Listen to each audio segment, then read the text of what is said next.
Hi, everybody. Welcome back to Tattoo Homewreckers, a podcast where we talk about tattoos, life, and everything in between. And today, we are talking about life. I'm Callista, and giggling right next to me, as per usual, is Gaia. Hi, guys. I don't know why every single time. It psychs me out. I'm like, oh my god, am I doing the intro wrong? No, it's because I fuck up the intro so often. I was thinking about last week. So when you said Tattoo Homewreckers, and last week I said the wrong thing. Podcast. You said the wrong podcast. I literally said we were the wrong podcast. So like she said, we are going to talk about the life portion today. Mm-hmm. So just like if you heard last week's episode, I talked about like how I was going through some stuff. So we are just going to dig in on my blamable face. Yes. Oh, we had so many revelations. We did. It was a really big week. Yep. So I'm sure you're like, what the fuck is a blamable face? Well, it's exactly what you think it is. It is that I am often blamed for everything. For shit that has nothing to do with her at all whatsoever. It's affected, like... And it hasn't affected my personal life per se. It doesn't like hurt me, but it has like seeped into like so many like oddly enough. And I'm not saying this to make you feel bad. It is just, I'm just going to lay it out for all of our wrecking balls out there. When shit goes south, for some reason, everyone turns to Gaia and is like, it's her fault. Yeah. Like, it comes from like kind of a nasty place. Mm-hmm. Yeah. It's not like a nice thing. No. We had this realization because I was talking to someone and found out that a relationship that broke up that I had nothing to do with, I indeed was blamed for said breakup. So this person has been out telling people that I broke them up. Yep. However, I was not part of this relationship. And it made me realize, because I knew in my brain, like I was like, this person for sure like blames me for this breakup. Mm-hmm. Because it's happened so many times before. And there are lots of people out there who, if I am friends with, I'm mostly friends with girls now. So if I'm friends with a chick and she breaks up with her boyfriend, it's going to come back on me. Mm-hmm. Like I am the reason that they broke up. So if you're listening and I know you and you broke up with your boyfriend, you're welcome. It's my fault. I'll take the blame. It's cool. And that's, it was this beautiful thing of me being like, holy shit, I'm not crazy. And also that I'm not like a fucking insane narcissist. Because that's what it sounds like when you're like, oh, don't worry, I'm going to get blamed for that. Everyone's like, oh my God, it's not all about you. Yeah, no one's going to look at you and say that it is your fault. But then months and months later, all of a sudden it is your fault. Yeah. Then I'm like, dude, it is my fault now on something I had nothing to do with. So it was this kind of like big revelation where I was like, cool, I'm going to always get blamed for things. And it's happened since I was little, like ever since I was super little. If shit went wrong, I'm sure everyone that follows me on social media and has listened to episodes before, I came from a really toxic household. Obviously, my parents were doing the best they could with what they were given, but it was not necessarily the healthiest way to grow up. Mm-hmm. And so I made a post earlier this week on my social media about being like a scapegoat, because that's what I thought that one of my brothers was indeed a scapegoat. And then I realized that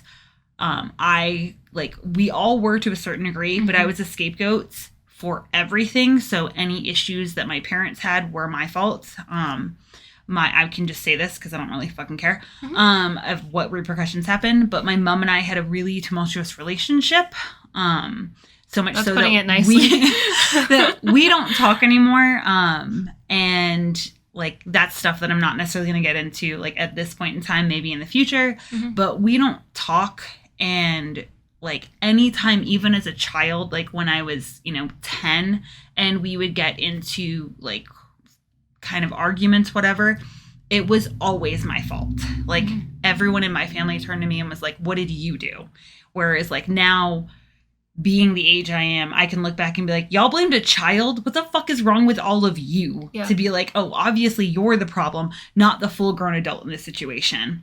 And it's been that case with like everything. Like we've left jobs before. Oh my gosh, yes. And those are my fault. Which technically they were mine, which is hilarious because I didn't even really think about it until then. Because like whenever you said, you would say like, I do feel bad that we moved shops a lot during your apprenticeship. And every single time I'm like, why?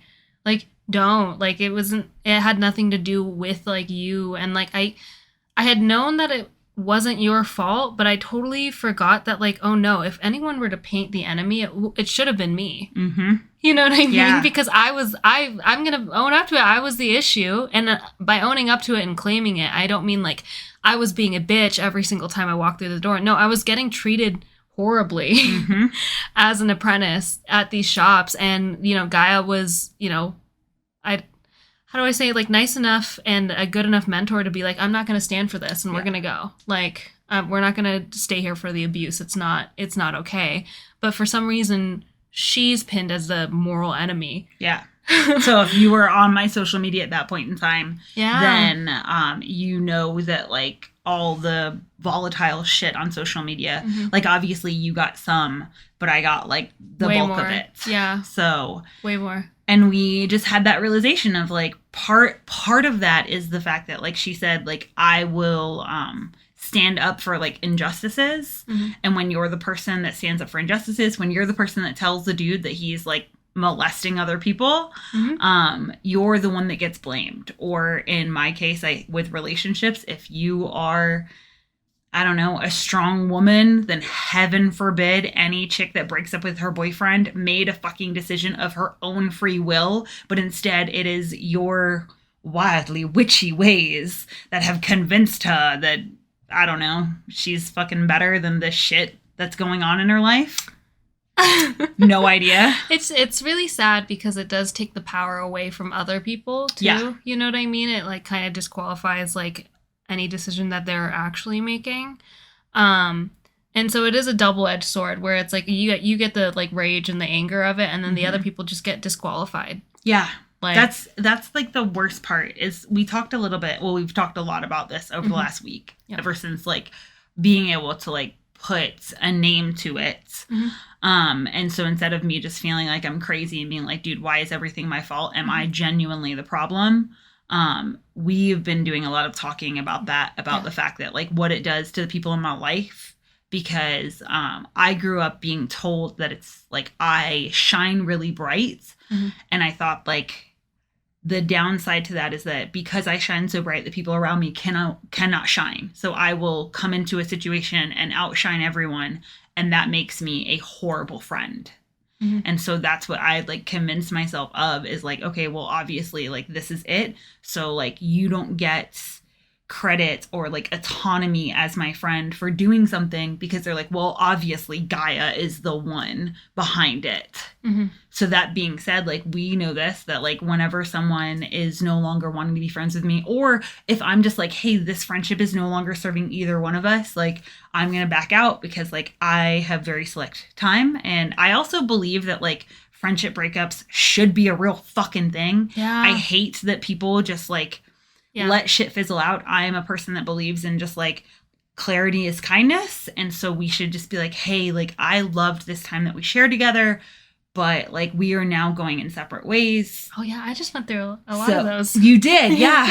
And then, but when you say those things that other people deem to be hard, and they are hard to say because you never want to hurt someone's feelings, but when you voice those, as you know, as of late, you then get all that volatile hate because people, for whatever reason, because I feel like everyone always says they want clarity, like, they want that, but then will turn around and make it nasty. Yeah, so one of the reasons why, like, I don't know, we had a lot of, like, real deep conversations over the course of, like, I should say 2 weeks now. Is because, like, I got a little taste of what it's like to be completely blamed for something that, like, I shouldn't honestly have that much ownership of. And, like, it got nasty. And I was like, you deal with this all the time? Fuck this. Like, it gets nasty and it gets hard. And friendship breakups, like, don't have to be hard. No. That's the thing, is, like, you can understand that, yeah, you're sure it's painful to let go of, like, friendships, but it's also beautiful in knowing that, like, thank you for being there for that season of my life. Like, we had so much fucking fun and I appreciate that. But right now it's not going to happen. You know? And then all of a sudden people turn around and spin it and they're like, yeah, fuck that bitch. And I'm like, wow, I was trying to be cool. Like, just piecing out the way that, like, again, clarity is kindness. Why is it that we were, like, just letting things awkwardly fizzle out? It's so weird. Well, because I think that it's to me, it's cruel. Yeah. To not be like, hey, like, it's nothing against you. It's just that, like, at this point in time, I don't have the time or the wherewithal, or, like, we simply grew apart. That's it. Yep. And, like, for some reason, we're okay with that in romantic relationships. In romantic relationships, we want that, like, reconciliation and that moment of, like, hey, this is what went wrong. Yep. But then in friendships, if you're just like, dude, because I honestly believe that most relationships do not end because something necessarily went wrong. I think that people just grow in different directions. Yes. Oh my God. And yes. that's it. And so if you're just like, hey, look, like what we shared was great and beautiful and I loved it. But then even then I've had friends just like straight out ghost me and with no explanation. And I was like, oh, this person's just busy right now. And then I'm like, oh shit. All of a sudden, it's like, no, you've blocked me from everything? Like, what the fuck? That is so common, and you are always the person to get blocked. Oh, yeah, every time. It's me, it's like a 50-50. Caboose never gets blocked. Mm-mm. Me, it's a 50-50. Nope. You, 100% of the time. And it's like... Which is kind of funny, because, like, shit that I have nothing to do with. Like, coworkers will then, like, leave their job, block me, and then later on will be like, yeah, she got me fired. Yeah, we'll be hearing down the, like, what the fuck? You quit. I'm so confused. And that's just like that, once again, blamable face. If you're going through some shit, right here, this face, I will take all the blame for you. Pin it on Gaia. Yeah, it's all my fault. Don't worry about it. Dude, fucking nuts. And it's just exhausting, and it's tiring, and it like feeds that like vicious cycle of like, okay, well, like, now you're just gonna have to be in control of everything anyways, because even when you let go of the reins, you're like, I'll still be blamed for this. Yeah. Even though it's not my fucking job. Yeah. You know what I mean? Well, and I think, like, we wanted to talk about it because I, cannot be the only blamable face out there. Yes. I know for sure there are more people that have that same thing. That, like, gene. It's just ingrained in us, like, those people that you're like, dude, I just want to punch. I don't know what it is about that motherfucker. I just want to punch him right in the face. Mm-hmm. That is me with blame. Or the gene of, like, you know, when you have that friend who always gets stopped at the supermarket to be asked a question because that's me. That gene, you know, that specific gene where it's like, oh, they work here, you know what I mean? Or like, oh, they're going to be nice to me, so I'm going to talk to them to help me do this real fast. Mm-hmm. Like, someone, one of you out there who is listening, please reach out to us. Tell us what it's like with your blamable face. Yeah, I want to hear about the ridiculous shit you've been blamed for. Yeah. Like, how many breakups are you responsible for? Which, like she said, takes credit and autonomy away from the person who made the hard decision to leave a relationship. That's painful. That sucks. But instead, they're out there being like, well, obviously it was that person. Like, so, like, her and Caboose have no fucking mental capacity of their own. There's already like this perceived notion of our friendship where there's this huge power dynamic and blah blah blah blah blah, and like age will always be a thing between us. Like that's something that genuinely we can't help. You just have more experience. Yep. And they assume that like I'm just her puppy, which really bothers me too. I'm like, fuck you. I'm a whole ass person outside of my friendship with Gaia. Just because she's like one of the most important people in my life does not mean that I am her fucking puppy. But I think the fucked up part about that too is that like it's never the other way. No. It's never like, hey, Gaia's only doing this because Callie, Yeah. Whereas like the amount of shit that like she has taught me that I do literally just because Callie does it, and I'm like, that's fucking cool. Let's do that. Like, but but no one gives her credit for anything that she's done for me. But merely everything she does is because somehow, I don't know, I've You've like controlled her brain. I'm a fucking puppet master that can just like, oh, look at all these moving parts. Yes. Just because we agree on a lot of things does not mean I'm her puppy. And also maybe pay attention to the stuff she started doing when she met me. Yeah. This bitch never put on fake eyelashes before me. So like, don't even so many makeup palettes. And a lot of eyeliner pens. Yeah. I have a problem with eyeliner pens. But regardless, just, you know, silly shit like that where like nobody's ever like, oh yeah, Gaia only dresses this way because Callie did. Like, fuck off. Yeah. God damn it. Yeah. So if you too have a blamable face and you know what it's like to walk around and know that at any point in time you're going to get in trouble for something, please reach out. Because I would love, like, we've talked about it this week. And, like, I would love to talk to more people that are like, yeah, dude, it sucks. Because you're just always, like, being cautious of everything because you're like, okay, when is the ball going to drop today? Yeah. On something that I have nothing to do with, which, like she said, puts you in a place where you're like, well, I may as well fucking handle all of it, because if I don't, I'm going to be in trouble for it anyway. It's negative reinforcement all the time. Yeah. All the fucking time. Which, exhausting. Like, yeah, we talked about that too, about the fact that, like, you get that constant negative reinforcement, but something that, like, I had told you a long time ago was that I don't like compliments. Oh, yeah. And I realized this week that I tell people I don't like compliments because I don't get complimented. Because that's the other thing, is that when you hold all the responsibility of all these decision makings, which is partly what that blame is that people say, okay, I'm going to make you responsible for so much because, I don't know, you just look like you should be responsible for so much. You also don't get the credits. And when you don't get that credit, so you just are constantly just negative reinforcement. It's, okay, I'm going to get blamed if this goes wrong, but when this goes right, no one's going to say anything. Yeah, no one's going to say anything. Everyone's going to put their hand in and be like, go team, we did great, without acknowledging that you did 80% of the work. Yeah. And everyone else just had to show up. Yeah. And don't get me wrong, like, these conversations we had, now we can talk about it really easily. But earlier, like 2 weeks ago, last week, they were not easy conversations. I had a conversation with my manager at work about the same exact thing, that I was like, I get blamed for shit and I don't get praised. And fucking solid growth on his side immediately was like, that fucking sucks. Yeah. We need to fix this. Like, we need to fix this culture, and we need to fix that. And instantly, like, flipped a script to be like, nah, like, people need to see how much, like, you're doing and has been, like, just point and call constantly. Point and call. And that's what we do in this household, is we do say thank you a lot. Yeah. But that also brings me to, like, the topic of, like, being on the wall, which I don't think a lot of our listeners know what that means. What is being on the wall? And it's a term coined from, I think, Glennon's podcast. Yeah. Glennon and her sister Abby talk about being on the wall, and I think he would be better. Okay, let me sidetrack here. They talked about it in their episode because they used I just forgot the fucking name of the movie. The You Can't Handle the Truth movie. You guys know, anyone who knows that quote knows the movie I'm talking about. Yep. When Jack Nicholson is, like, screaming, like, you can't handle the truth. I really hope it's Jack Nicholson now. I'm doubting everything I've ever said. It's okay. If it's not, it's fine. It's fine. But basically that, like, you need people like myself to be up on the wall. You need us to carry the, like, brunt of the work. You need us to know how to do stuff, to protect you, to make sure that everything runs perfectly. And can I stop you for a second? Anybody out there who's getting defensive about, I don't need anybody to keep it, just take a moment. I need you to breathe and think about the women in your lives.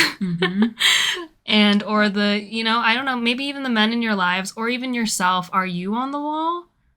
Think about it for 2 seconds and see. That being said, if you're on the wall, you fucking know it. Because when I tell you that we handle all of those responsibilities for everyone, there is a almost, like, suffocating feeling in your chest right now, as you're realizing that that's who you are. Oh, no. You don't feel defensive. You are fighting back tears because you are fighting for your fucking life. Yes. When I first heard that episode of We Can Do Hard Things, which is Glennon's episode, I was taking a shower because I usually listen to podcasts when I take a shower. And I will put a link to that episode in our description because that episode was horrible. I literally hit the ground in my shower sobbing because Amanda, which is one of the hosts of it, was talking about how her and her husband were just going through some shit because she was so exhausted handling literally everything. And I was like, that's it. It's never going to get better. I'm going to spend the rest of my life, like, just basically feeling like I'm almost drowning every single day because there is so much that I have to mentally take care of, like, along with, like, the physical stuff of, like, yes, cleaning the house and all that, but the mental work of always having a million checklists in my brain. And that's what being up on the wall is. So, like, let me be clear, it sucks up here, but it also sucks where you guys are at, where you have to listen to somebody, be like listen to someone you love, be like, hey, I'm drowning. Yeah. And you don't know how to save me. No, and I was thinking about it today. I was just like, yeah, there's no way that, like, I would even, want to go up on that wall. But I was thinking, I'm like, I don't even know how to climb that high. Like, I wouldn't even be on the wall. I would get, like, probably a quarter of the way there and then fall to my death. You know what I mean? And it's one of those, like, I wouldn't survive where you are. So, like, exactly. I live up there. But I think where that understanding for both places happens is the very fact that the real life examples of what people say, not the just like, hey, come off the wall, is like, oh, well, you need a vacation. You need to rest. Yeah. You should probably establish boundaries, which we'll get into boundaries in just a second, because I got a whole fucking rant for y'all on boundaries. But it basically blames me again to be like, okay, this is your fault. And doesn't understand that, like, the moment I come off the wall, the moment I put my pack down, I'm like, I'm not doing this shit. Yeah. Stuff doesn't get done. And then you might think, well, maybe that stuff doesn't need to get done. However, the stuff that I'm worried about is not menial tasks. It is not a, hey, I need to wipe down the baseboards. However, that is on my fucking mental checklist, because you walk by it and you're like, oh, the baseboards are super dirty. We should clean the house. But it's the fact that, like, it's things like, oh, I wonder if that bill was paid. Oh, I wonder if this was done, like, for the business. I wonder if this was done for the podcast. I wonder, when's the last time that, like, the dogs have had their shots? I need to check on that. Like, all these things that, like, if those don't get taken care of, there are real life repercussions. Right. And that's that, like, constantly being up on the wall. It's that watchdog of, like, hey, I'm making sure that everything else in my life is going good. And the worst thing you can say to me is, you should just rest. Like, nah, bitch, I don't have an option to rest. Like, that's not there. There's too much shit to do. Too much shit to do. Yeah. And so, yeah, anyways, I just kind of felt, I don't know. I try to think about it in, like, our listener standpoint. I'm like, okay, if you're getting defensive, trust me, when I first listened to that Glennon Doyle podcast, I was very much like, wow, that's fucking bullshit. Yeah. I was like, that's okay. Really? Really? And then I realized, I took a step back and I was like, actually, definitely not on the wall, because I don't have a ticker like that. I'm very much, and I think part of it is I skipped it, and part of it is, like, I just don't, you're not built that way. I wasn't built that way. Yeah. Because, like, I feel like a lot of, like, women are, like, pre-installed with a ticker, and then mine just, like, happens to, like, turn on every now and again. But don't get defensive. It's okay. I was there too. Hang on. Listen to this. Think about the people who you might know that are on the wall for you. Because we all have somebody in our life that does that for us.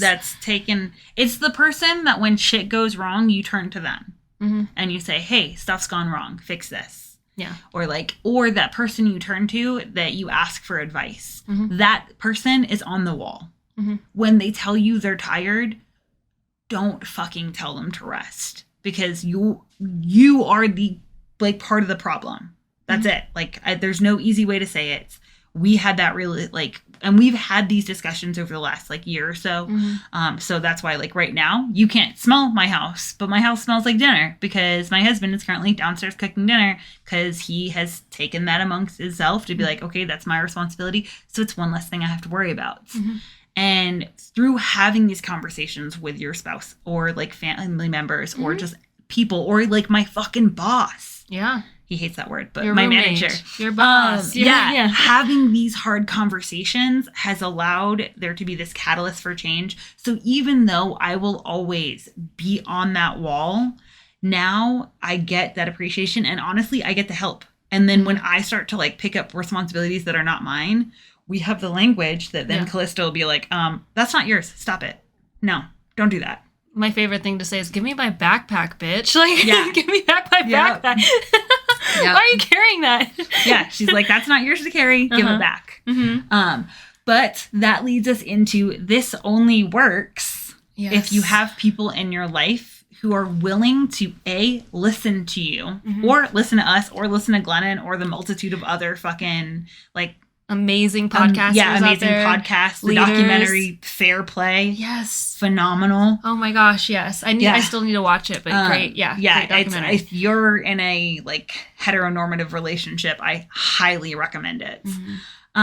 But it only works if they're going to be with you through the process, because it doesn't, for me, obviously I can't speak for you or Caboose, but for me as someone who is up on the wall, it is so much easier to just keep doing it. But the issue there is that like we all of us end up going through this cycle where I get burned out and I get shitty and I'm a horrible person to be around, and like they feel helpless because like they can't help me. Yeah. And so as I am, and I'm not going to say the word delegate because I fucking hate that word too, but as I am realizing things that are not mine, that they can indeed carry because they are their things, and as we have communication for me to build the trust that they know how to do those things, and then they know that they can ask questions, but it's in a very open communication. There has to be lots of communication. Otherwise, they're like, okay, well, sure, you're going to be in charge of like handling the kids, like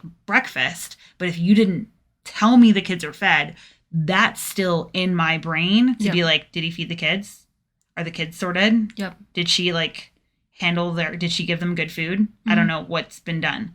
So that communication has to happen on both sides. Yeah. And that's where like I'm really lucky that they're really good about either if I ask, they don't get defensive. We definitely didn't start there. We definitely did not start in a place where like her Caboose didn't feel like me asking them was indeed me not like ridiculing them. Or like even when like you would open up about how tired you are, there is still that like there was at first that feeling of defensive-ness where it's all like, okay, well like you're making me feel shitty because I didn't know that like that was something that I should have been doing.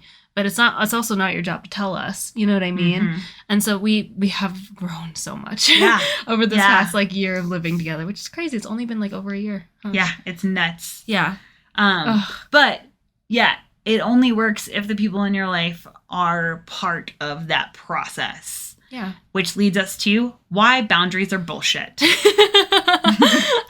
Okay, strong language. They're bullshit. Strong language. They are a privilege. We have also recently found out that like a lot of the times when if you are the person on the wall, boundaries are unfortunately a privilege. Or if you have a blamable face, boundaries are unfortunately a privilege that you won't really have you will hardly have, is what I should say.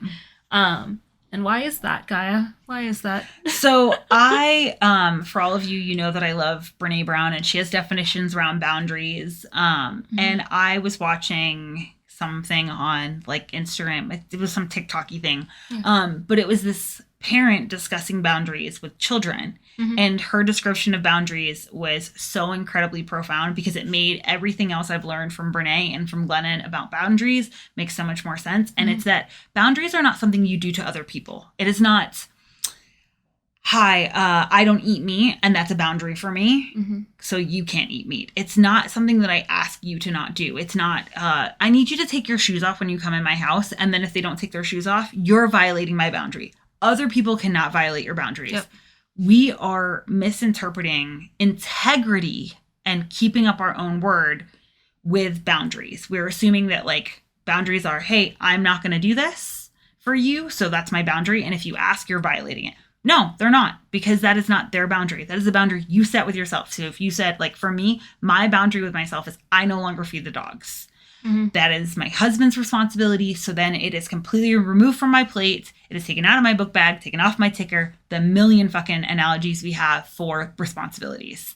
I don't worry about dogs. So even when the dogs come and ask me, I'm like, nope, that's your dad does that. So it's no longer mine. And my boundaries are violated when I decide I'm going to do that. And of like a place of like happiness where I'm just like, okay, well, I want to make you guys like extra dinner, but a place of obligation. I am violating my boundaries. So if I say, hey, we're a shoe-free house and you don't want to take off your shoes, it is on me to then be like, hey, I need you to take off your shoes. And then I uphold my own boundaries by saying, well, you can't come in my house if you don't take off your shoes. And then if I say we're a shoe-free house, but then I wear my shoes in the house, I am violating my own boundary. And that's the thing, is that boundaries are things that we set with ourselves, not with other people. So I don't eat meat, but I'd be a fucking dick if I was like, oh, you're eating meat? Yeah, well, we're out at dinner or something. Yeah, exactly. Or like you'd be a dick if you were like, well, I told you I don't eat meat, so why are you ordering that? Yes. You know? Yep. Yeah. So, which is what it is that its boundaries are things that we put upon ourselves. But the issue is that as a whole, as a culture, we're like, this person violated my boundaries. nah, boo, you fucking didn't like uphold what you said you were going to do and you got upset about it. Mm-hmm. But like she said, that itself is a privilege. Mm-hmm. Because in my case, I say, okay, well, I'm not going to worry about that. And what happens is it never gets done. And then when shit hits the fan, because of my face, everyone turns to me and goes, oh my God, what do we do? And so it's just added more responsibility, oftentimes even bigger responsibilities later on. Well, it's that catch-up game now. You're like, I should have just fucking done it then. Mm-hmm. And instead of like me saying, you know what, it's my boundary, I'm not going to do this thing at work. And then having it catch up to you months and months later. And you're like, okay, fuck, like I shouldn't have even set that boundary because guess what? I'm going to end up doing it anyways. Yeah. And so that's like the shitty thing. And don't get me wrong, I love boundaries. I think they're great. I think they're super fucking important for people. But they're also something that should be flexible. I think a lot of people, we had that realization as well. That boundaries a lot of the times are set, and like it's nice to have like fail-safe boundaries. Those are great because then it's like, okay, here's like I'm getting into something, and here are my like we'll say for a friendship, here are my general boundaries. Like, well, I'll just say my general boundary for a friendship is please don't cold call me. You know. Also, if you're cold calling people, you're just mean. Don't cold call me. It freaks me out. 2022. Don't do that. Freaks me out, like something like that. But then, like, you get to know someone, and you're like, oh, actually, I think I'd be okay if they cold called me. Like, that's totally fine. And so you're not like and it truly comes down to how you're feeling personally. Don't be like, oh my God, I'm violating my own boundary and make it a weird guilt thing. Instead, just be like, no, I'm reassessing the situation, and my fail-safe, I don't actually really need this anymore. You know what I mean? So you can drop it. You know what I realized? It's because in that sense, we're thinking of like your boundaries the same as your morals. Where like your morals are set in stone. Yes. So we are once again mislabeling boundaries. Boundaries have taken on this all-encompassing thing. Yeah. Where it's like, no, your boundaries are how you like the rules in which you put in place to uphold your own morals. Yes. Your morals are set in stone. Yeah. You know, that is it. Like, I will not eat meat because of a moral obligation I feel to all life out there. Mm-hmm. However, if it came down to like, all right, well, you're going to eat me, I'm not going to be upset with you. And also like, because that's not your boundary, but boundaries are flexible. They should be flexible. Mm-hmm. You can come in and be like, hey, so these are some of my like ground rules. Like yours is no cold calling. Mm-hmm. For me, it's like you need like a big thing for me on communication is that if I'm like, hey, can we talk? You need to let me know I'm not in trouble. Mm-hmm. And like I do the same thing. And that's kind of like how you establish boundaries with people. Like earlier, we were going to discuss the podcast before we came on. Mm-hmm. And I was like, hey, you got a minute to talk? Oh, you're not in trouble. Everything's okay. So that way people don't have that moment. Because if you do get in trouble often, then when someone says, hey, can we talk? You're like, fuck. Your entire system, your entire like nervous you just get system, flooded. Yeah, it's completely flooded and overloaded. Yeah. Yeah. And so exactly. But then like you build that relationship of like, oh, maybe I don't need this. Or maybe I still do. Like it really just depends on how you're feeling. And it has nothing to do with your actual relationship or friendship with people or whatever. It has nothing to do with how close you are. I think it just has everything to do with like how you're feeling. Yes. It's too fluid. And so, like you said, we need to take the word boundary and we need to redefine it and like really just pinpoint it. Because that was a great realization. We are convincing ourselves that boundaries and morals are the same thing and like that they're just set in stone. Yeah, and I am being a bad person to myself if I am violating this. No, that's not true. No, it's called growth. If you're like, hey, at this point, because that's the whole point of boundaries, is it's meant to protect you. So you say that, I mean, think about the very definition of a boundary. It's because it's a barrier that says, hey, this is as far as I'm willing to go. I'm not ready to step over that. Yeah. Okay. Sorry to interrupt. Okay. I'm so excited. Yeah. So I saw a really great quote. I think it was maybe from Brene. I don't know anymore, but I heard it, and it was basically saying that like boundaries are a way in which that I can love I can love Brene. you. It's from her book. Yeah, that I can love you while still loving myself at the same time. It is a pathway of like I am loving you, but I'm still loving myself at the same time. Beautiful way to put it, right? Yes. Oh my God, yeah. And so they're very important. However, again, they only work if A, you're privileged enough to have people in your life that will absolutely still be cool with them, and B, you're not on the wall. Yeah, because if you're on the wall, congratulations. Because that's a thing that you hear a lot is like, well, you just need to set like harder boundaries, and it's like, dude, no, we've already discussed like 5 minutes ago. Sure, I set that boundary, and guess what? Now I have more work later. Yeah. Like, what was the point of that? Yeah, and I also think that's hard because like I am a natural helper. Yeah. So I want to help people. It fills my cup. It's amazing. Mm-hmm. But then when there's not enough of me, when I'm just like, oh my gosh, I can't. And then people get super pissed off because they're like, well, you were always supposed to just be there. And I'm like, no, I'm still a person.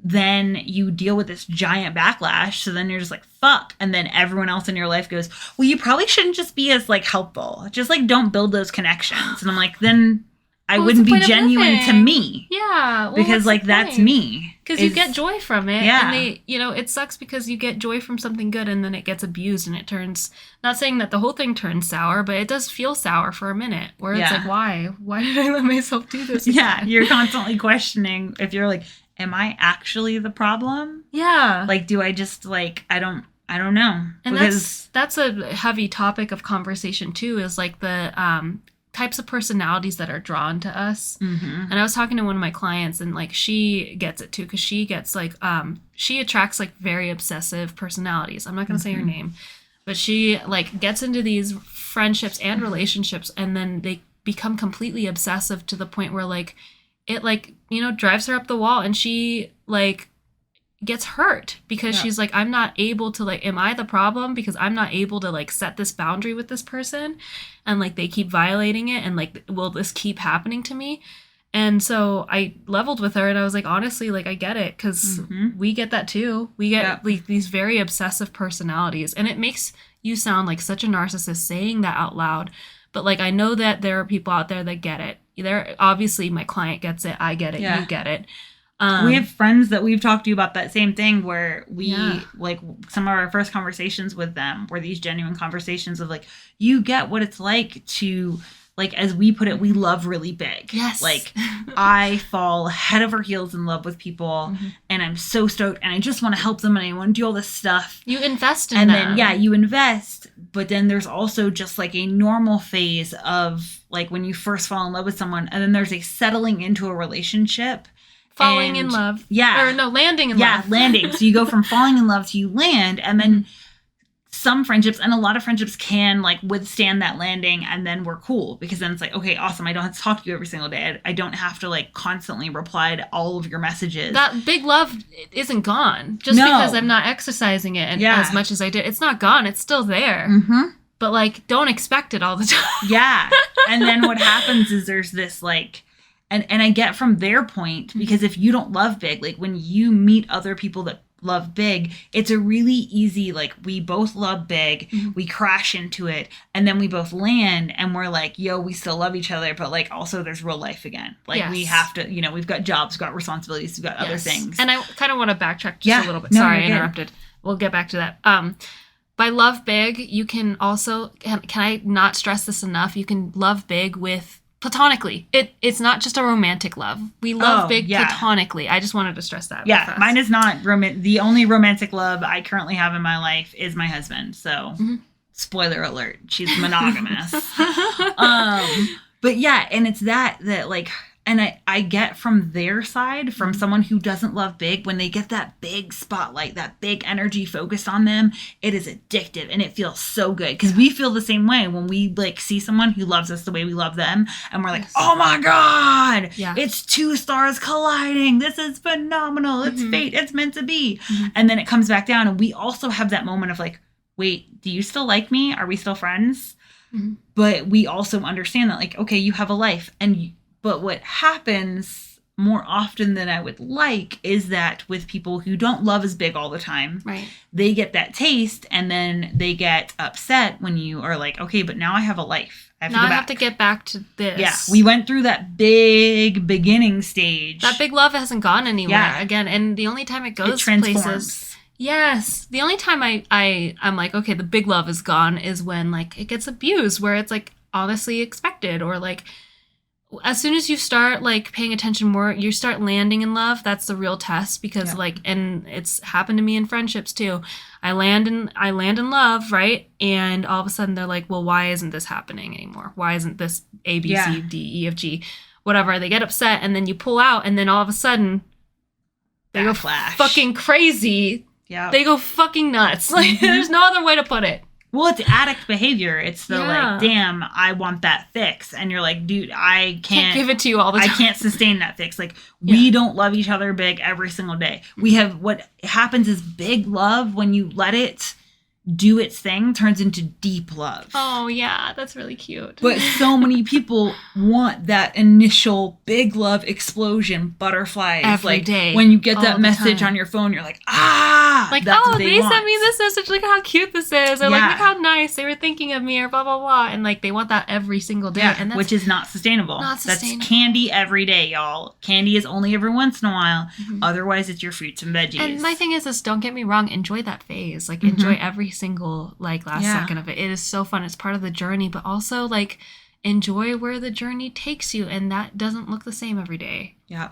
You land in love and then that turns into deep love, and it's just so sweet, and you find those real actual connections, which is funny because now speaking of love, we are going to talk about loneliness. Yeah.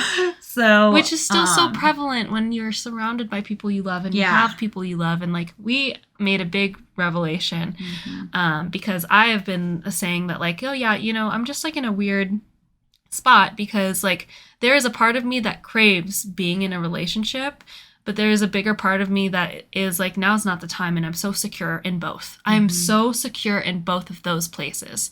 Of just being like, no, I'm not going to go into another relationship because I'm moving. Yeah. And I'm moving. I'm leaving the country, and that's unfair to put into someone.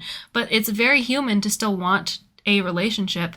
And I think part of that like want was loneliness. And I was telling Gaia about it. I was like, yeah, I just like, you know, I feel lonely. And she was just like, well, I mean, you felt lonely while you were still in relationships. And I was like, how did I block that out of my mind? Which, let me just add, for anyone who she's been in a relationship with, please do not take that as like a harmful thing. Because the thing with that is that like loneliness is normal. Yes. 100% normal. You will go through moments in your life where you feel lonely, where you feel not connected to the people in your life. So don't take that the wrong way. I'm not saying that like any of my exes were fucking terrible people and I felt so alone all the time. That's not what I'm saying. It's farthest from the truth.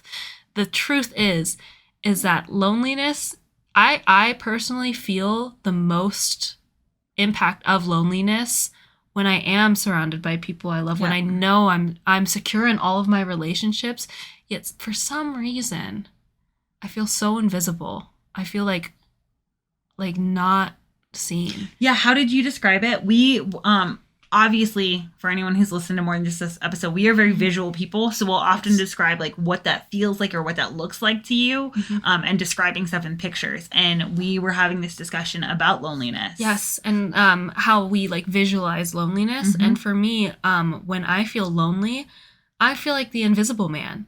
I feel like just completely like negative space. Like I'm just like, I see everyone, but nobody can see me. That's how I like envision loneliness. What about you?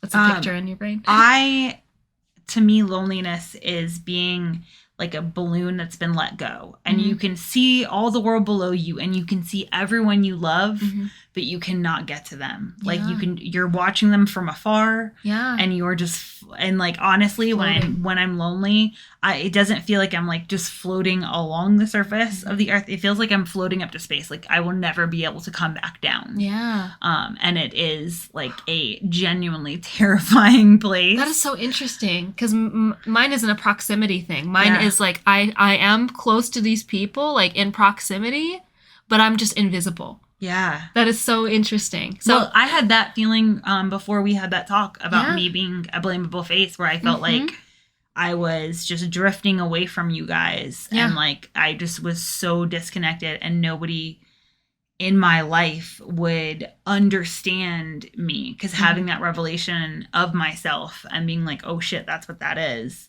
And then being like having to sit with that and be like, how do I tell the people in my life that like you put me on the wall, and we're active members. Yeah, you're active members in a part that causes so much pain and turmoil. Yes. And having to tell the people that you love the most that's what it is was incredibly lonely, because I didn't think I could share that. And then when I did, it was like you like shot up, like you just jumped up, grabbed my string and pulled me back down. We're like, nah, bitch, I got you. And like you and Mark and Caboose like all grabbed that string and pulled me back, and we're like, you're not lonely. You're loved exactly how you are. Like we're sorry that like loving us means that like that's how it's gonna be. But also like, I don't know, it gave me permission to just be me, and I didn't. And it's like I had that moment of just being jolted back. Yes. Which then just landed me back in this like big love of like, holy shit, how lucky am I that like all of you just willingly like open armed and were like, nah. And you're just like, just emotionally hugging the fuck out of me. Yeah. Cause that's like, it's vulnerable having that conversation of like, you're an active participant in my pain. Yeah. And don't get me wrong, it sucks to hear as well, but also like, when you have those conversations, like that's what true connection is though, right? Like being able to like also take it. So not only like say it out loud and be like, hey, this hurts me and you actively hurt me.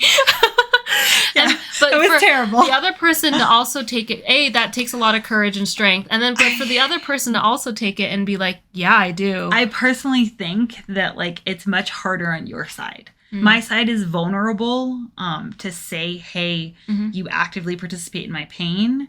But I think to be able to sit there and not become defensive and to not like floodlight me or gaslight me with anything, to not be like, well, but to just be like, oh my God, we totally do. And there's nothing we can do about that. And like, that was probably one of the best things you said, where you're like, we can't fix this. This is not a fixable thing. This will be a forever thing. Yeah.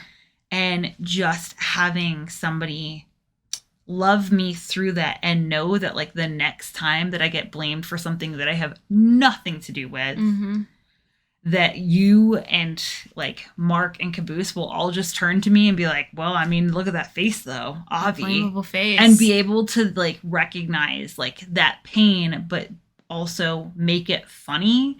So that way I'm not there being like, you are so egotistical that you think that everyone thinks it's you. Yeah. Because that's what it feels like in the moment. They're like, bro, I'm like so self-centered that I think everyone's thinking that it's my fault. Dude, I think where does that come from? Because I get it too. I have that feeling. Is it a woman thing? Is it a us thing? Because I get that feeling too. And we talked about this. Like sometimes y'all ever meet someone, I have this thought and I will fully just say, yeah, I do feel like a narcissist saying it out loud. But like, you ever meet people and you're like, yo, you better watch out because I'm going to change your life. Yeah. I am a ticking bomb and I'm going to change your life and it's going to hurt and it's going to be real painful. So you better watch the fuck out. You ever get that feeling? Where does that come from? So it's like, again, like it's not egotistical because like I see it, like you get blamed for shit that has literally nothing to do with you. You also like get the same feeling of like, I'm going to change your life. And it is true. I watch it happen with you, with people and you. And I'm sure you watch it happen with people I absolutely and me. do. Yeah. So I'm like, that's like one of the best parts of our job is being able to sit with people. Yeah. And like you talk to them and you have that connection and you're like, hold on, bruh. This is about to be an amazing ride. It's going to be one hell of a fucking ride. And you know that like you're going to touch this person's life and like the knowledge that you share with them are going to help them better become the people that they're meant to be. Which I think that's honestly just that part of you that is a natural born teacher. That's like, hey, hang on, I got this. Like, I imagine that's how teachers feel at the beginning of the school year. Yeah. When they're like, all right, hold your hats. We're going to change fucking lives here. But you're right. Like when you say that outside of say like the, educational system, everyone's like, oh my God, you think so highly of yourself. No, I just like, it's this weird intrinsic deep feeling inside of my body where like I can sense for certain people, I'm like, oh yeah, this is going to be a harder ride for you. Or like I can sense upon meeting other people like, oh, you're going to put me through a spiral too, aren't you? Yeah. You know what I mean? Like I can kind of feel it. You feel it happening. I also like the sneak ones. I like the ones where I'm like, okay, like there's like, this is not going to get anything. And then you turn around and you're like, oh my God, look at us growing. Yeah. Holy shit. But circling back, to like hard conversations and loneliness and stuff. Yeah. That's how you like, I feel like that is how you remedy loneliness, right? You have those you tell people like, hey, that like really hurt me. And then you hear, hey, that really hurt me. And you open it with you just take it with open arms and know that like, this is a sliding glass door moment. This is a moment for deep connection, actual connection, where I think, I don't know, I could be wrong. I feel like loneliness stems from like that disconnection, right? Well, yeah, because I think that loneliness and shame, they are like byproducts of community. Like they are based around, like you alone cannot feel shame. Shame is based on your like, what your perceived reaction is going to be of what your like peers will think. Right. Yeah. So it's all based, and it's the same thing with loneliness, is it's your perceived reaction of how you think that like those around you, because like the whole reason why I felt lonely was because I was like, nobody else understands and I can't explain this to anybody. So you're just like, I don't know how to explain this.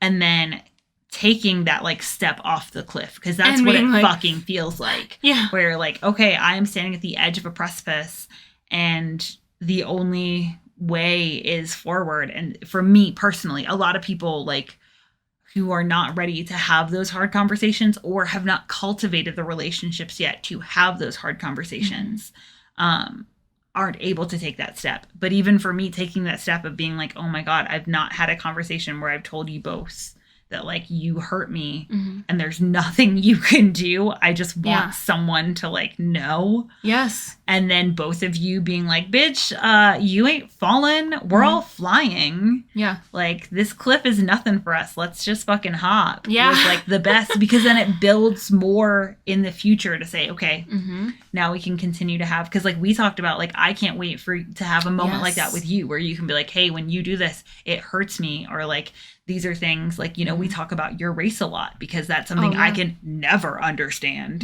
Like I can understand it on an intellectual level, but I'm not feeling it every single day out in the world like you are. And we voice that a lot because it is something that you are going to A, deal with for the rest of your life, and there's nothing I can do to fix it. And then B, it is going to affect your life forever. Yeah.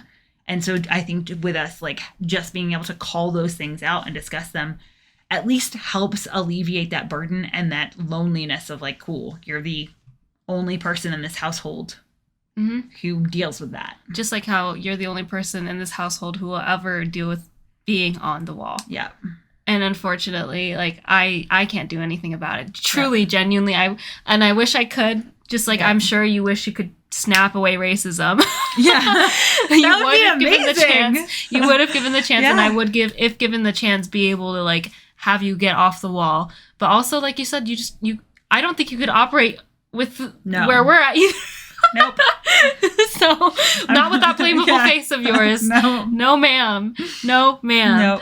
Gosh. And so, yeah, when you say, I don't know, having that hard conversation, I honestly think I can't wait to have that with you as well. Yeah. Being able to tell you and Caboose, like, hey, that really hurt my feelings.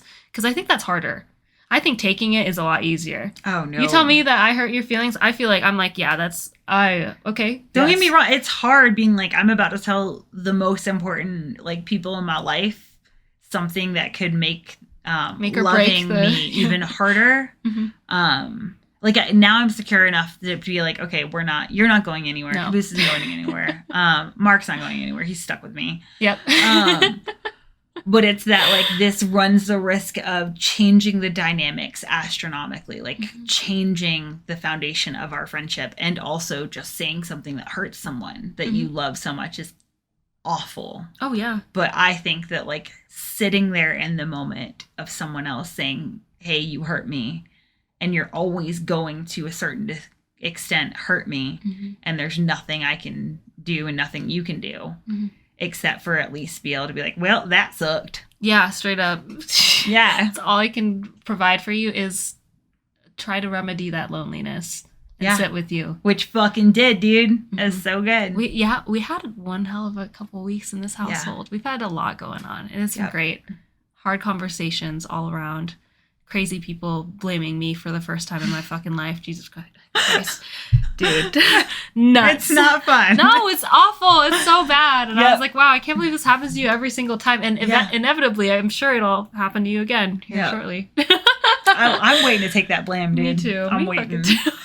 Okay, so thank you for sticking with us for one of our longer episodes.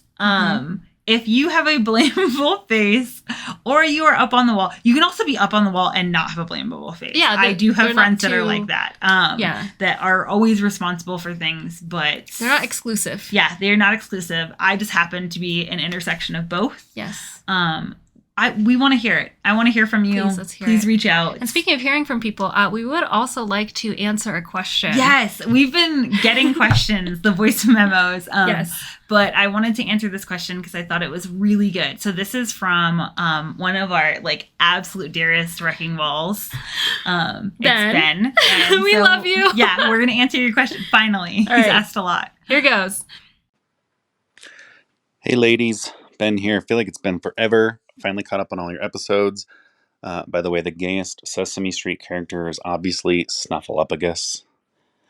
Beyond that, good to learn about apprentice stuff. Did make me think of a question though.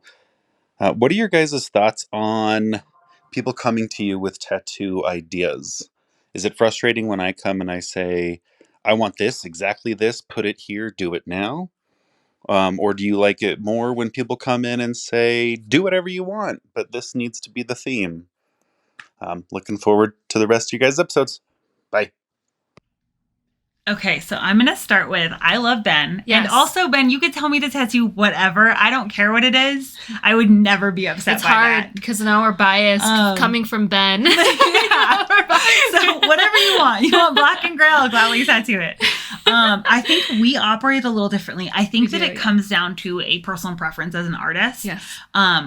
I absolutely love people who know what they want. Now, if some people draw their own tattoos, and if you give me that, then it takes half the mental load off of me to not have to figure anything out. So I do love that.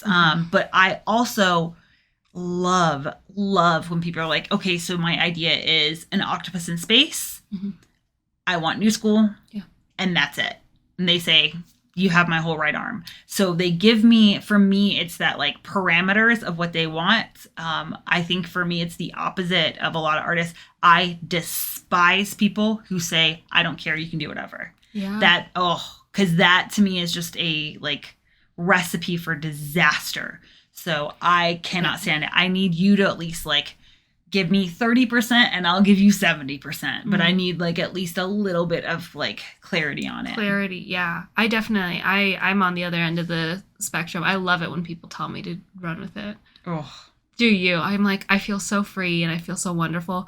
However, I don't have a problem with people telling me exactly where they want and where they want it. The only time I do have a problem with it is when it is a certain type of piece that they don't understand and that's my thing. It's it's not your job to understand. It's your tattoo artist's job to understand. Don't get me wrong. But if it's something, for example, a cover up, they're this is what I want and this is exactly how I want it. I'm sorry, but you don't understand the complexities that go into a well-designed cover up and a well-executed cover up. So for you to jump in and be I want this covered up with line work, that's not a cover up. It's gonna look like shit. It's not, I'm not going to do that. And so that's the only time I get a little bit frustrated is when it's stuff like that. Or if it's I just want this all to flow, but then you give me things that are the opposite of that. A little bit harder for me. And so I need people to meet me halfway a lot of the times. But if it's just I don't know, short bangers, tell me wherever they want. Dude, I don't care. As long as it's not on your face, I'm not going to do a face or a neck for a while. Hands, I'm down. Tattoo whatever you want on your hands. But yeah, no, that's the only time I get a little bit frustrated when people come in and tell me this is what I want, exactly how I want it, when it's very industry specific, knowledgeable pieces. That's the only time. But thank you, Ben. Oh my goodness. Thank you so much. Yes. We just decided to answer the latest questions, but we do have some questions backlogged that we will get to in the future. But for now, thank you guys so much for listening to this episode. This one was something that we've been looking forward to for the past 2 weeks. Absolutely. Goodness gracious. All right. Let us know what you think. Okay. And then you guys have a great week. And our question to you is, are you on the wall? Oh, yeah. Or do you love someone who is? And also, do you have a blamable face? Great questions. All right, y'all. We'll see you next week. Bye. Bye.